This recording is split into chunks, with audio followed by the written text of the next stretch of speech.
Assalamualaikum warahmatullahi wabarakatuh. Innal hamdalillah nahmaduhu wa nasta'inuhu wa nastaghfiruh wa na'udzu billahi min syururi anfusina wa sayyiati a'malina may yahdihillahu fala mudhillalah wa may yudlil fala hadiyalah.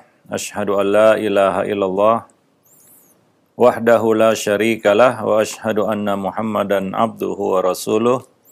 Ya ayyuhalladzina amanu ittaqullaha haqqa tuqatih wa la tamutunna illa wa antum muslimun.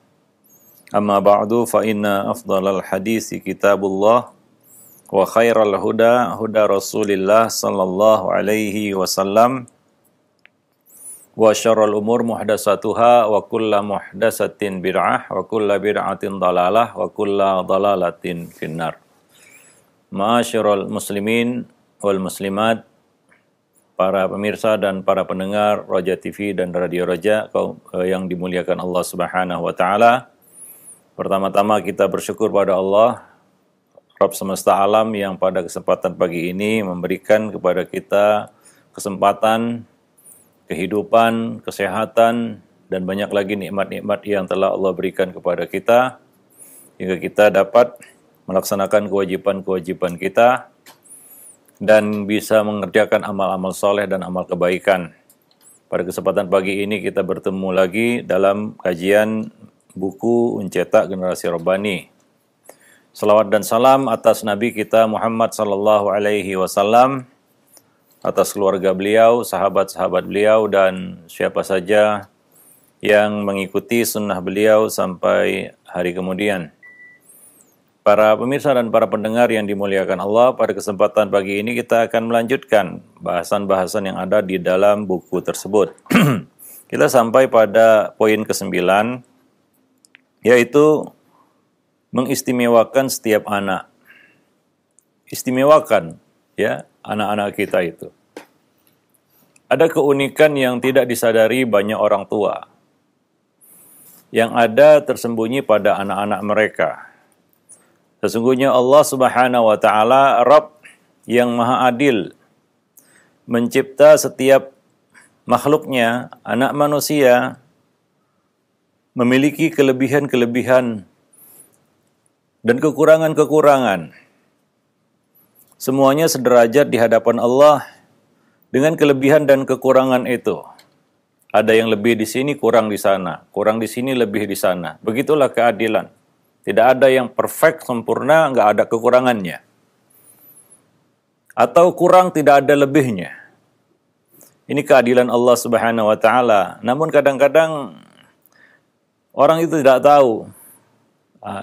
Seorang itu tidak tahu di mana kelebihan-kelebihan yang Allah berikan kepadanya. Ada manusia yang selalu melihat kekurangan yang ada pada dirinya, sehingga dia tenggelam di dalam rasa benci dan marah kepada Rabb-nya. Dan ini tentunya adalah bentuk buruk sangka yang sangat berbahaya. Dia mungkin akan menyembah Tuhan yang lain. Ya, maka perlu kita ketahui dan kita sadari bersama bahwa Allah memberikan kelebihan dan kekurangan kepada masing-masing orang. Dan dalam bab pendidikan, ya, dalam konteks pendidikan, ya tentunya seorang pendidik harus mengetahui keistimewaan setiap anak didiknya. Setiap orang tua harus tahu kelebihan-kelebihan yang dimiliki oleh anak-anaknya. Di mana ada kelebihan pasti ada kekurangan tentunya. Ya, setiap kelemahan pasti ada keistimewaan. Tidak mungkin ada anak yang padanya tertumpuk begitu banyak kelebihan, sementara anak yang lain menjadi begitu banyak buruknya. Kalaupun itu terjadi, itu hanyalah kesalahan didik orang tuanya, atau karena ketidakarifan orang tuanya untuk melihat kelebihan-kelebihan itu. Setiap anak pasti memiliki suatu hal yang menonjol pada dirinya. Ya, ada yang menonjol di bidang akademik, ada yang menonjol pada sisi akhlaknya mungkin, ada yang menonjol dalam hal kerajinan dan ketekunannya, ada yang menonjol di sisi kekuatan hafalannya, ada yang menonjol dalam sisi kekuatan nalarnya, ada yang menonjol dalam sisi keterampilannya, ada yang menonjol pada sisi kepemimpinannya, dan seterusnya. Ya, para sahabat Nabi juga demikian. Ada yang menonjol dari satu bidang, namun tidak menonjol pada bidang yang lain.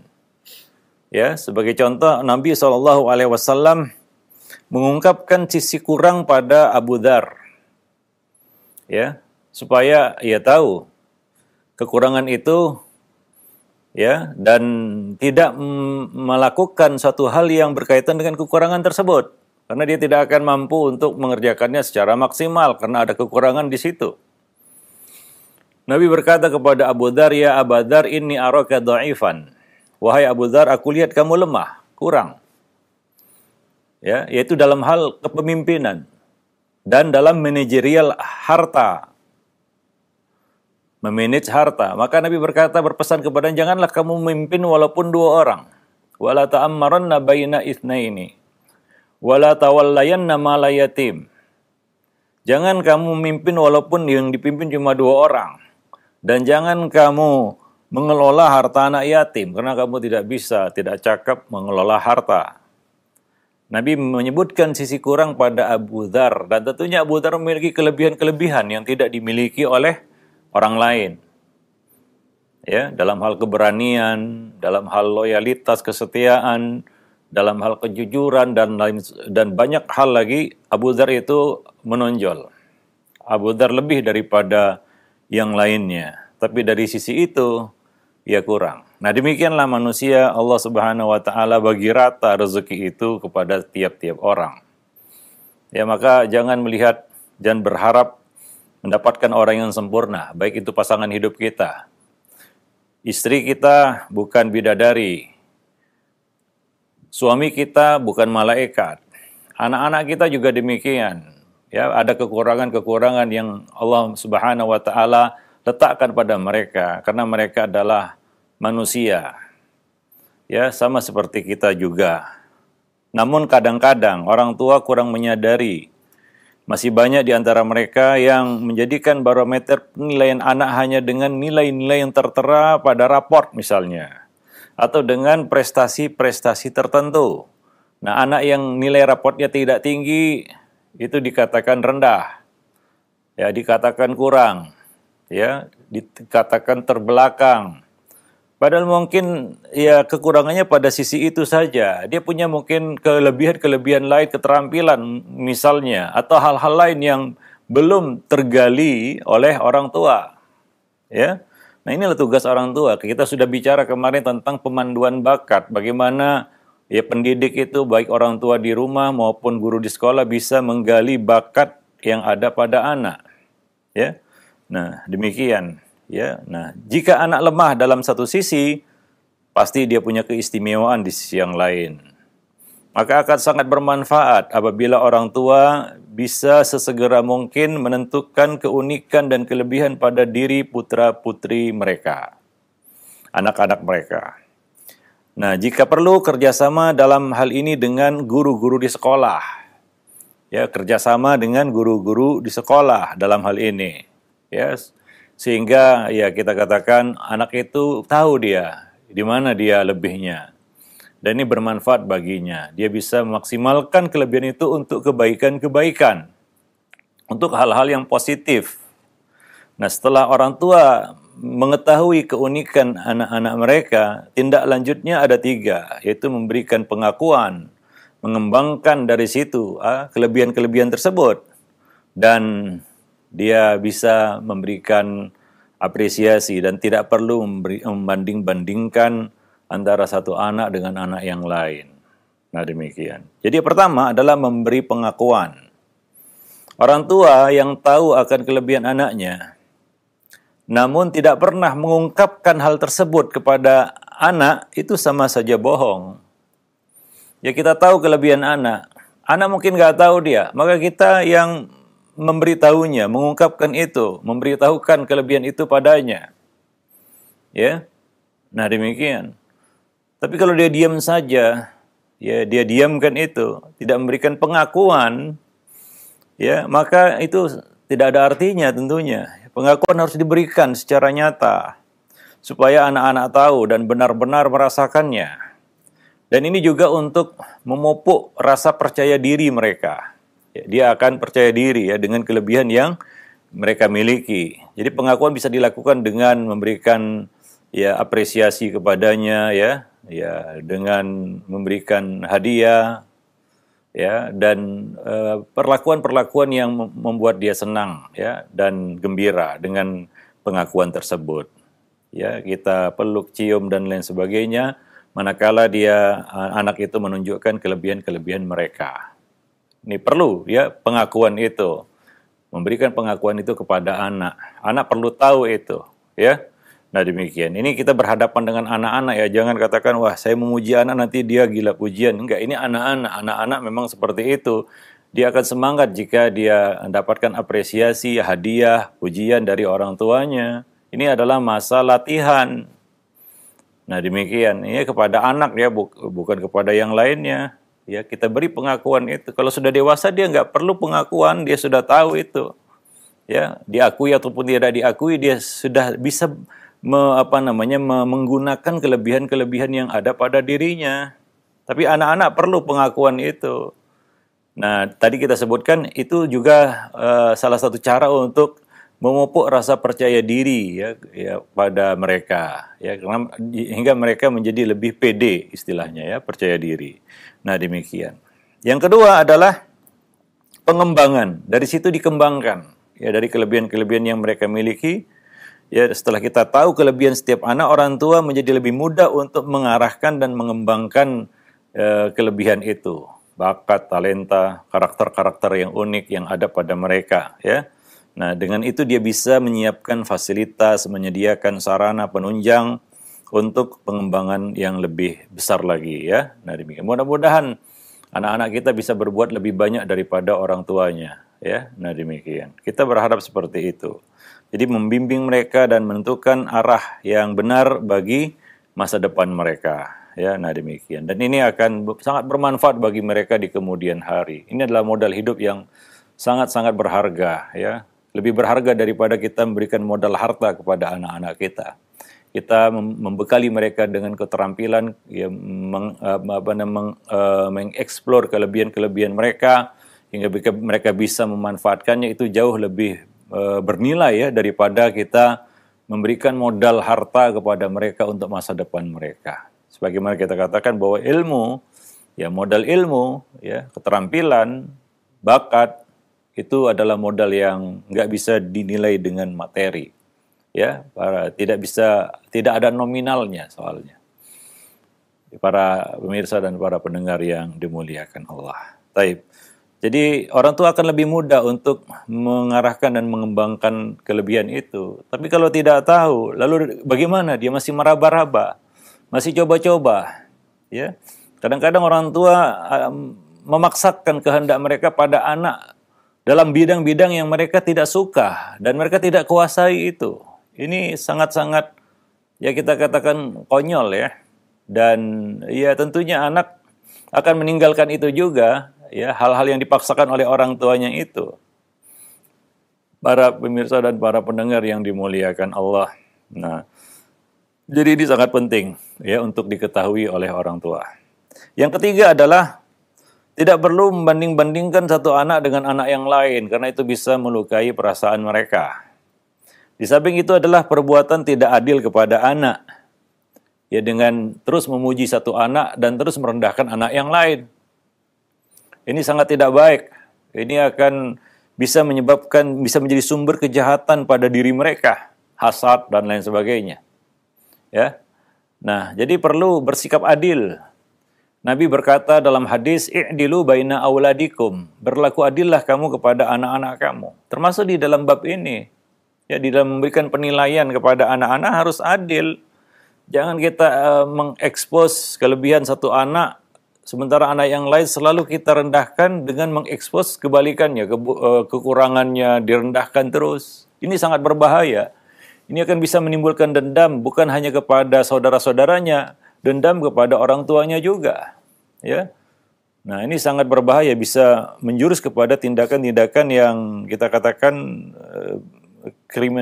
kriminalitas, ya, yang dilakukan oleh anak-anak terhadap orang dewasa, ya, terhadap orang tua, terhadap kakak-kakaknya, abang-abangnya. Nah, karena ya hati yang terluka itu itu tidak bisa sembuh dalam waktu yang cepat. Cenderung anak-anak yang disakiti masa kecilnya, dia akan melampiaskan ya dendamnya itu pada saat-saat dia punya kesempatan untuk itu. Dan ini kita seolah-olah meninggalkan warisan yang buruk kepada anak-anak kita. Maka tidak perlu membanding-bandingkan antara satu anak dengan anak yang lain, ya. Ya, memberikan pujian kepada satu anak, sementara anak yang lain selalu kita pandang rendah, kita rendah-rendahkan, ya, kita underestimate kepadanya, ya, seolah-olah ini anak yang tidak dihitung kan begitu ya. Nah, itu tidak baik. Jadi karena setiap anak itu unik dan punya kelebihan masing-masing. Nah, demikian. Maka jangan sekali-kali kita membuat standar yang sama untuk mereka. Karena kelebihan manusia berbeda-beda. Maka tidak fair juga kalau kita membuat standar yang sama. Kita anggap anak itu lebih kalau nilai raportnya tinggi. Kita anggap dia kurang kalau nilai raportnya rendah. Ini kan tidak fair. Mungkin dia rendah nilai raportnya, tapi dia punya kelebihan keterampilan yang tidak ada di sekolah. Berapa banyak orang-orang yang ya justru mata pencahariannya setelah dia selesai sekolah itu tidak ada kaitannya dengan ya bidang studi yang dia geluti, yang dia jalani, banyak itu. Ya ternyata di luar sana juga banyak pelajaran yang bisa dipetik dan jadi modal ya bagi seseorang. Nah, demikian ya. Jadi jangan membuat standar yang sama ya di dalam hal ini. Ya, banyak orang tua seperti itu, ya standarnya barometernya adalah hasil raport, nilai di sekolah. Kalau nilai baik, wah ini anak lebih. Kalau nilainya kurang, wah ini anak nakal kan begitu ya, anak bandel, ini nggak berprestasi. Nah, ya mungkin kita saja yang nggak tahu di mana kelebihannya, ya. Nah, demikian. Banyak anak-anak yang terampil, ya. Tapi nilai sekolahnya ya begitulah, apa adanya, kadang-kadang kurang, ya. Ranking 1 dari belakang. Tapi kalau soal keterampilan, dia sangat terampil. Mengerjakan pekerjaan, beres, rapi. Ini sesuatu yang mungkin tidak ada di sekolah dan tidak ada penilaiannya di sekolah. Nggak dinilai itu. Mungkin kalau dinilai, mungkin derajatnya ya bisa sama dengan anak-anak yang punya nilai tinggi di sekolah. Ya berapa banyak anak-anak yang punya nilai tinggi di sekolah, ternyata apa? Keterampilannya jeblok, diserahi tugas apapun nggak beres. Tapi nilainya tinggi. Mungkin kelebihannya itu. Jadi macam-macam manusia itu ya. Nah, ya kita katakan ya di kalangan ya kita katakan ya orang berilmu, penuntut ilmu saja itu bermacam-macam. Ada yang punya bakat speech ya, berbicara, punya orasi yang bagus, bisa menyampaikan pesan dengan baik ya, kata-katanya teratur dan terukur. Ya, tahu ya bagaimana bisa berkomunikasi ya, ilmu komunikasi dengan manusia. Ada yang punya kelebihan di bidang mengajar, gak bisa bicara di depan manusia banyak, tapi kalau di kelas dia luar biasa memberikan pelajaran-pelajaran dan lain sebagainya. Tapi kalau disuruh khutbah Jumat misalnya dia terbata-bata, bahkan mungkin dia bingung mau bicara apa. Ya, ada yang punya bakat menulis, ya mengembangkan satu tulisan, bisa merangkai ataupun bisa kita katakan menyusun ya satu tulisan, macam-macam ya. Nah, demikian. Jadi tidak bisa kita memberikan standar yang sama ya. Kepada murid-murid kita juga demikian ya. Guru-guru di sekolah juga ya tentunya banyak hal-hal yang kita dapati di kelas itu antara satu anak dengan anak yang lainnya berbeda-beda ya. Nah, demikian. Ada yang menonjol misalnya bidang matematika, di bidang bahasa misalnya dia sama sekali sangat kurang, sangat terlambat ya. Nah, demikian juga di bidang ya tertentu dia tinggi nilainya, di bidang yang lain jeblok nilainya. Nah, di mata pelajaran yang lain jeblok nilainya. Jadi itu di antara anak-anak didik juga demikian. Ya, jadi ini sangat perlu untuk diketahui oleh setiap orang tua. Nah, demikian. Jadi Biarkanlah anak-anak itu berkembang sesuai dengan minat dan bakat masing-masing, diawasi dan diarahkan oleh para orang tua, ya, oleh kedua orang tua. Jadi orang tua harus membuang kadang-kadang ambisi pribadi, egonya untuk menjadikan anak ini seperti apa yang diinginkannya. Jika memang anaknya ternyata tidak mampu dan tidak mau. Tidak mampu dan tidak mau. Tidak ada kemampuan dan tidak ada kemauan. Ya, ini kan repot jadinya nanti ya. Nah, demikian. Satu yang dipaksakan kadang-kadang hasilnya kurang baik. Para pemirsa dan para pendengar yang dimuliakan Allah. Wallahu a'lam bishawab. Nah, itu poin yang ke-9 ya, yaitu bagaimana kita harus bisa mengistimewakan setiap anak dan mencari keistimewaan pada tiap-tiap pada masing-masing anak ya. Nah, demikian. Baik. Bab berikutnya yang akan dibahas dalam buku ini adalah menjaga perasaan anak. Anak itu adalah manusia, punya jiwa, ya, punya hati, punya pikiran, punya kehendak. Dia bukan robot yang diprogram, bukan.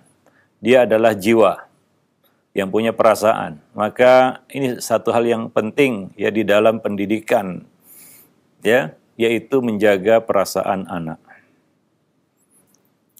Jagalah perasaan anak-anak kita. Karena itu sangat berpengaruh terhadap jiwa dan kepribadiannya ya selama masa pertumbuhan hingga menjadi dewasa.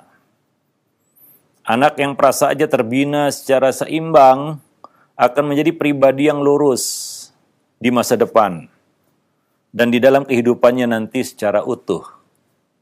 Adapun apabila tidak seimbang, entah karena terdapat unsur berlebih, entah kekurangan, ya, maka ini akan berdampak sebaliknya.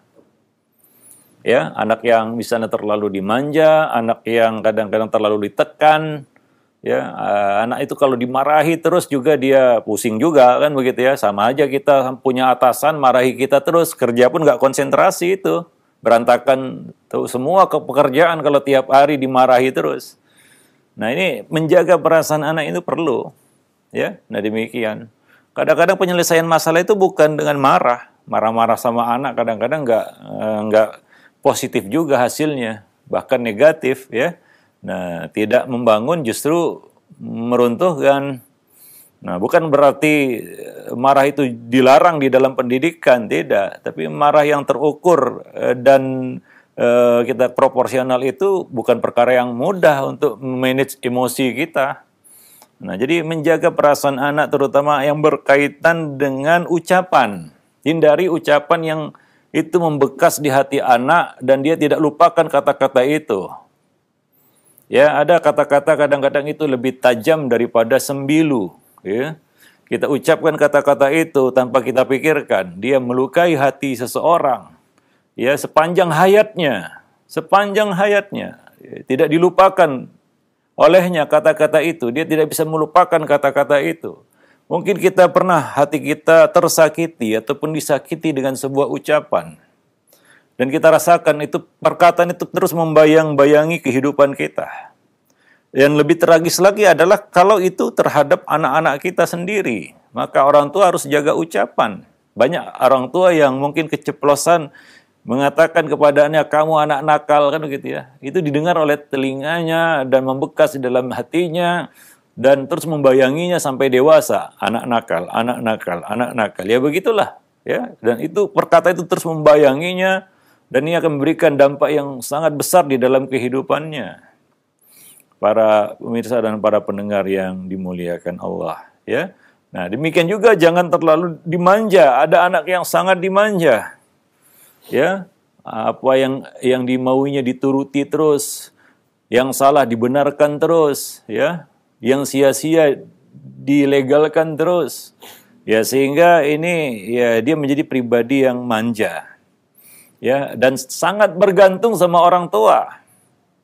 Jadi kita bisa lihat dia akan jadi orang yang pengecut. Ya, dia akan menjadi pribadi yang pengecut ketika dia berhadapan dengan orang lain. Ini adalah akibat ya begitu dimanjanya anak itu oleh orang tua. Ya, sehingga dia menjadi orang yang kurang percaya diri, ya. Nah, demikian para pemirsa dan para pendengar ya. Unsur berlebihan membuat anak begitu manja sehingga tidak bisa memikul beban kehidupan. Tidak bisa memecahkan masalah yang dihadapinya dan sangat-sangat bergantung kepada orang tua. Ya, ada masa memang anak itu bersandar sama orang tua, tapi ada masa di mana dia harus berpisah dari orang tua. Maka kita lihat ya, banyak pasangan-pasangan muda ini juga masalah ya di dalam kita kan rumah tangga ya, suami istri yang sudah kadang-kadang bahkan sudah punya anak tapi masih memelihara sifat kekanak-kanakan ya di dalam rumah tangga.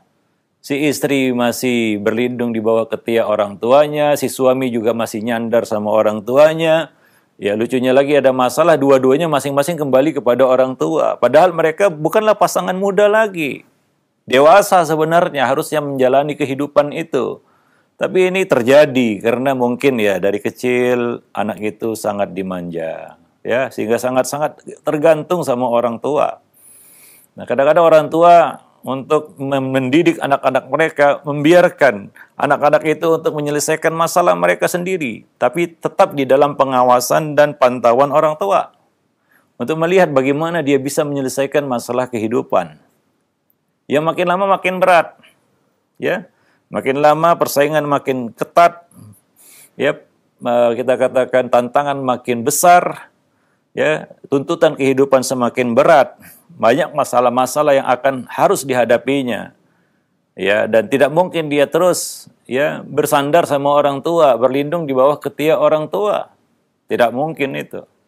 Nah, jadi ini yang perlu kita jaga ya keseimbangan ini. Ya sehingga dengan itu dia menjadi anak yang betul-betul terdidik, terbimbing di atas pendidikan yang baik ya untuk menjadi modal kehidupannya di masa yang akan datang. Oleh karena itu pembinaan perasaan ini memiliki urgensi yang sangat besar ya dalam mengasah dan membentuk kepribadian ya seorang anak. Wallahu a'lam bishawab. Dan orang tua memainkan peran utama dalam pembinaan perasaan anak ini karena keduanya adalah sumber mendasar bagi pendidikan karakter namanya ya pada hati anak, jiwa anak. Tadi demikian. Wallahu a'lam bishawab. Ya, dan itu bagikan pilar yang menjadi pegangan dan acuan bagi si anak untuk ya bisa kita katakan menjalani kehidupannya. Nah, demikian. Ya, misalnya perasaan kasih sayang dari seorang ibu, ya perhatian dan bimbingan dari seorang ayah itu kan yang menonjol. Dari ibu itu ya kasih sayang ya ataupun belayan kasih sayang, dari seorang ayah bimbingan dan pengarahan. Itu yang lebih menonjol ya, bukan berarti ayah tidak punya kasih sayang kepada anak, tidak. Tapi yang lebih menonjol adalah bagaimana dia bisa membimbing, mengarahkan ya. Nah, demikian. Pengarahan dari seorang ayah dan kasih sayang dari sosok seorang ibu. Karena nggak akan ada yang bisa memberikan kasih sayang seperti kasih sayang seorang ibu. Nah, hingga ada ungkapan kasih ibu sepanjang jalan, kan begitu ya. Bukan kasih ayah sepanjang jalan ya. Kasih ibu sepanjang jalan ya. Bukan berarti ayah tidak mengasihi anaknya, tidak. Tapi yang lebih menonjol dalam memberikan kasih sayang adalah ibu memang. Nah, disinilah kita katakan ayah dan ibu itu memang harus bisa memainkan peran mereka masing-masing. Ayah ya harus lebih dominan di dalam membentuk karakter kita katakan bimbingan ya dan pengarahan. Ya, bimbingan dan pengarahan. Kata-kata yang tegas, kata-kata yang terarah, ya, yang mengarahkan begitu ya. Nah, karena dia adalah pemimpin dalam rumah tangga juga dia pemimpin. Pemimpin itu ya kadang-kadang tidak perlu ya sampai kepada detil-detil pelaksanaan di lapangan, nggak perlu. Dia perlu mengarahkan saja. Yang berjalan di lapangan itu wazir-wazirnya, menteri-menterinya, kan begitu ya. Nah, demikian juga dalam rumah tangga, ya di dalam mendidik anak ini, ayah dan ibu itu saling mengisi satu sama lainnya. Ya, saling mengisi, berkolaborasi, bekerja sama di dalam membangun karakter anak. Nah, demikian. Wallahu a'lam bishawab. Ya, dari mukadimah ini ya, kita dapat simpulkan bahwa kita perlu menjaga dan mengetahui bagaimana membina dan menjaga perasaan anak itu. Dan juga bagaimana memberi hak bagi perasaannya yang belum terbina dengan baik. Ya, kadang-kadang anak itu ya kita katakan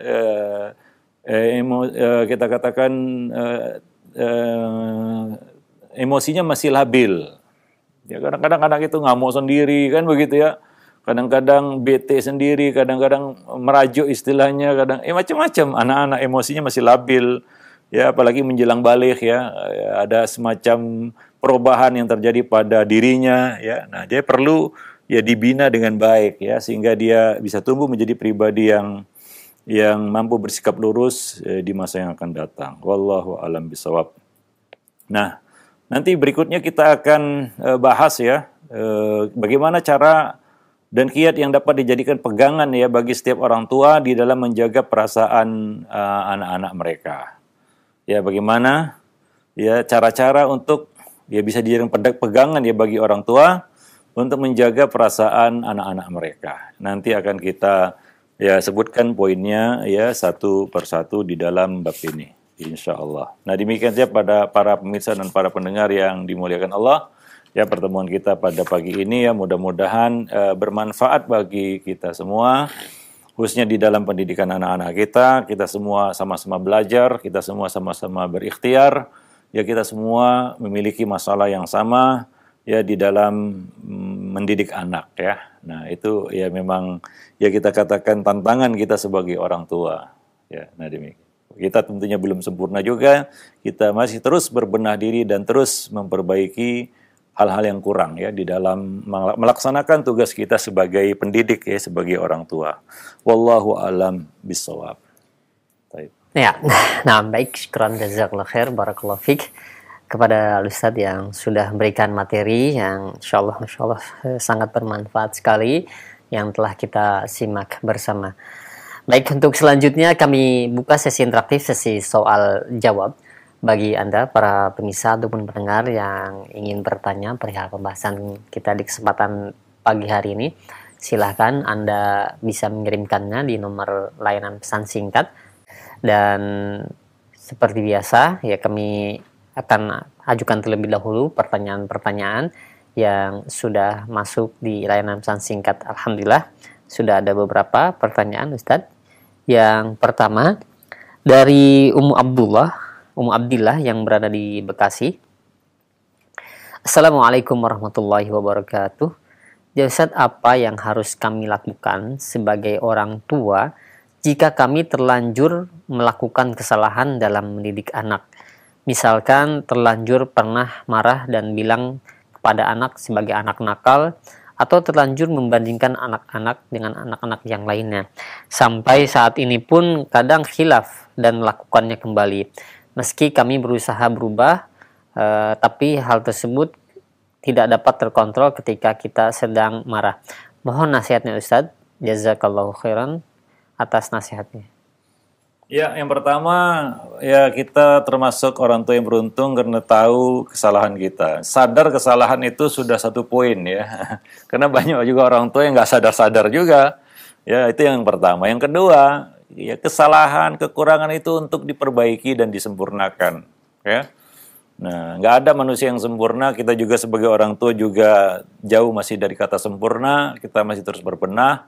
Ya, dan ya, kita tidak ada kata terlambat sama sekali ya. Bahkan boleh dikatakan lebih baik terlambat daripada tidak sama sekali ya. Maka perbaiki yang pertama. Itu yang pertama.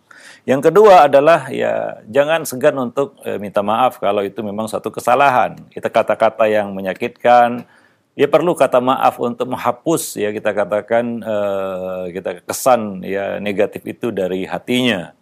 Ya, kita juga harus berbesar hati ya, di dalam memohon atau meminta maaf dari anak-anak kita. Dan yang tentunya ini menjadi bahan koreksi di kemudian itu jangan diulangi lagi ya. Terutama tadi disebutkan pada saat marah. Nah, maka saya katakan tadi ya, marah itu harus betul-betul di manage demikian rupa emosi kita itu supaya tidak kebablasan.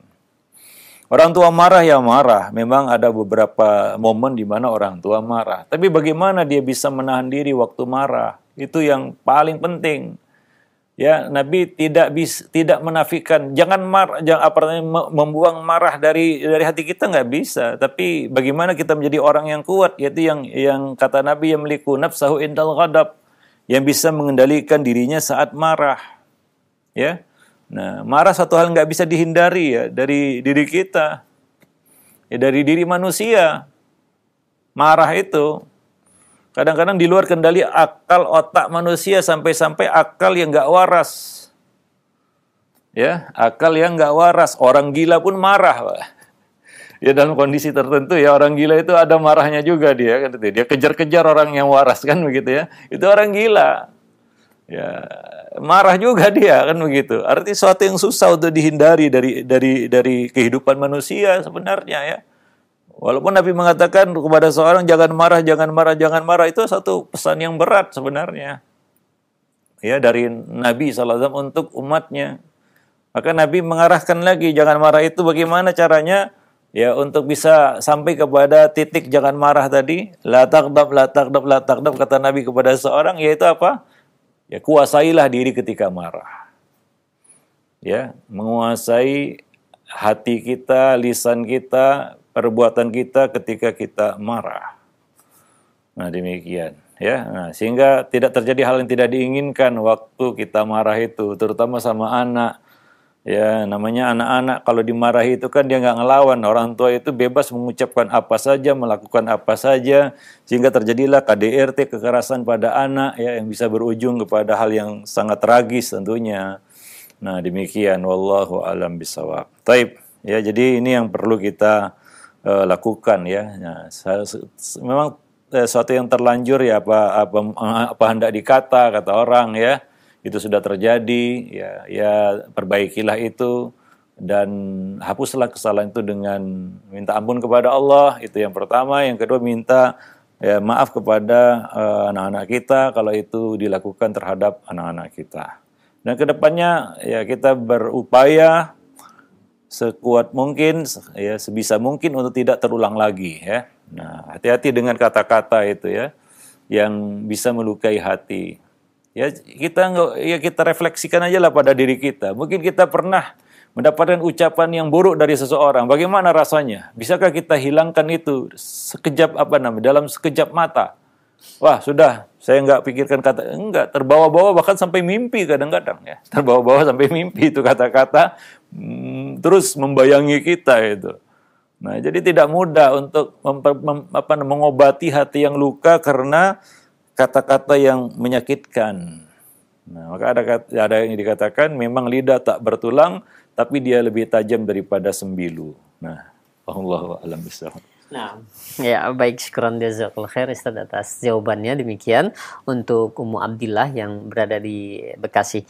Dan selanjutnya kami ajukan kembali di layanan pesan singkat, ada pertanyaan dari Ummu Faiz yang berada di Tangerang. Ya Ustadz, bagaimana dengan fenomena sekarang di mana pelajaran jarak jauh di masa pandemi ini itu banyak anak-anak yang stres, termasuk anak saya, sehingga sering setiap pelajaran dimulai itu anak-anak sering marah-marah, dan sesudahnya pun sering seperti itu. Ternyata ketika saya berbicara dengan orang tua yang lainnya pun mengalami hal yang sama Ustadz, dengan seringnya anak-anak marah-marah karena pelajaran jarak jauh ini. Bagaimana Ustadz caranya untuk mengatasinya, dan sebenarnya apa yang menjadikan mereka marah-marah tersebut? Iya, karena ada satu yang hilang dari hidup mereka. Ya, itu dia yang membuat mereka marah ya, karena ada satu yang hilang dan mereka nggak tahu bagaimana mengembalikan yang hilang itu.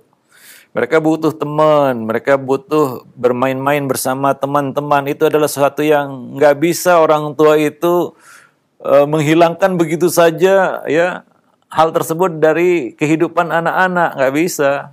Kita dulu kan pernah anak-anak juga. Bagaimana kalau misalnya libur seminggu itu sudah kangen sekali masuk sekolah. Diperpanjang libur pun kita nggak mau. Kenapa? Karena kita mau pergi ke sekolah, kita mau bertemu dengan teman-teman kita, bermain-main dengan teman-teman. Itu memang dunia anak-anak. Dan itu yang hilang dari dunia mereka saat ini ya, saat ini masa-masa pandemi ini. Dan seharusnya kita, ya pemangku kebijakan di negeri ini lebih fokus ke situ. Ya, di samping masalah dampak ekonomi ya dampak terhadap anak-anak ini tidak ringan juga. Dan banyak sekali keluhan-keluhan yang berkaitan dengan hal ini, ya, berkaitan dengan pendidikan, ya, krisis pendidikan pada anak-anak kita yang ya sampai hari ini masih kita katakan belajar jarak jauh, ya. Nah, demikian. Ya, di mana sebagian orang tua mengeluh karena dia selama ini membatasi bahkan menjauhkan anak dari handphone. Ini mau nggak mau ya anak itu pegang handphone, jadi kenal handphone, jadi akrab dengan handphone, jadi tertular, ya, candu handphone. Ya, handphone itu candu, ya, dunia maya itu candu, seperti yang kita sudah jelaskan kemarin, ya. Ada 3 candu yang menyerang manusia hari ini: narkotika, narkolema, dan medsos. Ya, lebih celaka lagi kalau anak-anak itu kenal medsos sudah, ya, sudah kena sindrom FOMO, fear of missing out. Artinya dia tidak bisa lepas dari informasi-informasi yang bermunculan di HP, ya, yang bermunculan di gadget. Oh, itu sudah parah.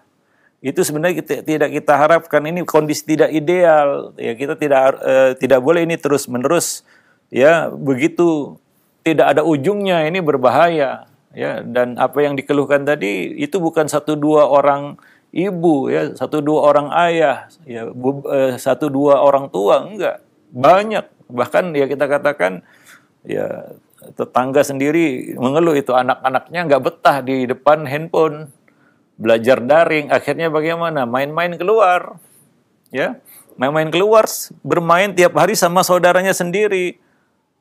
Akhirnya ya namanya juga anak bosan dan akhirnya tengkar sama apa, ya, itu saja dunianya. Hari ini kan begitu, dia juga jadi ya kehilangan masa kecilnya.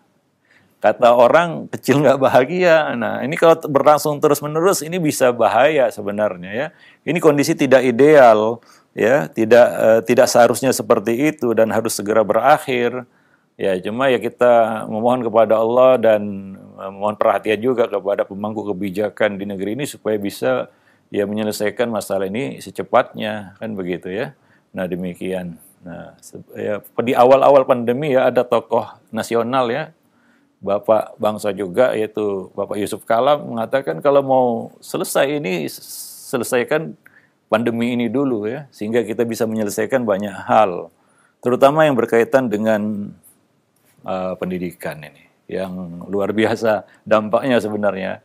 Ya, sedikit, ya, pelan tapi pasti pengaruhnya terhadap dunia pendidikan itu besar, terutama pada anak-anak. Ya, berapa banyak kita dengar, ya, anak-anak rindu sekolahnya. Ada yang datang ke sekolah itu, sementara sekolahnya masih sepi, masih kosong, gitu, ya. Saking rindunya dia untuk bisa bersekolah, bertemu dengan teman-temannya, ya. Itu anak-anak nggak bisa kita jauhkan dari dunia bermain, karena itulah dia dunia mereka. Wallahu a'lam bishawab. Insyaallah, syukran jazakallahu khair atas nasihat dan sarannya ini. Masya Allah, ternyata bukan kejadian 1-2 saja yang dialami oleh yang bertanya. Ini merupakan permasalahan kita semua.